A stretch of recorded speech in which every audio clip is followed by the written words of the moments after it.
ஒரு வீட்டுல சிம்ம ராசிக்காரங்க அப்பாவாகவும் கும்பம் மகரத்துல பிள்ளையா இருந்தாங்கன்னு 7 நட்சத்திர பீரியட் வர்றப்போ கொஞ்சம் அப்பனுக்கும் பிள்ளைக்கும் மோதல்கள் அதிகமா இருக்கும். ஓ சரி. அது புரிஞ்சுன்னு தவிர்க்கணும். எதிர் அப்பா விட்டு கொடுத்து போகணும், எல்லாம் பிள்ளை விட்டு கொடுத்து போகணும். ஸோ அதனால 7 நட்சத்திர பத்தி பயப்பட வேண்டிய தேவையே இல்லை.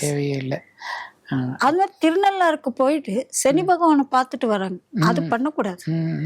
அங்க இருக்க சிவனை தரிசனம் பண்றதுக்கு தான் போகணும். புரியுது. சிவனை தரிசனம் பண்ணணும், அம்பாளை தரிசனம் பண்ணணும். அது பண்ணிட்டு வந்தது தான் விசேஷம்.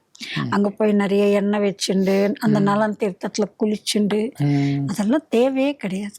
புரியுது புரியுது புரியுது புரியுது. ஸோ இது மாத்திரம் பண்ணா போதும். இந்த சனி 7 நாட்டு சனியில எந்த சனி அஷ்டம சனி கண்டக சனி எல்லாமே நம்ம கிராஸ் பண்ணி எல்லாமே நீங்க சொன்னது எல்லாமே ரொம்ப எளிமையான பரிகாரம் தான். அதுக்காக பொருள் செலவும் ஒன்றும் கிடையாது. நம்மளோட ஸ்ரத்த வேணும், ஞாபகமா இதை கரெக்டா செய்யணும்.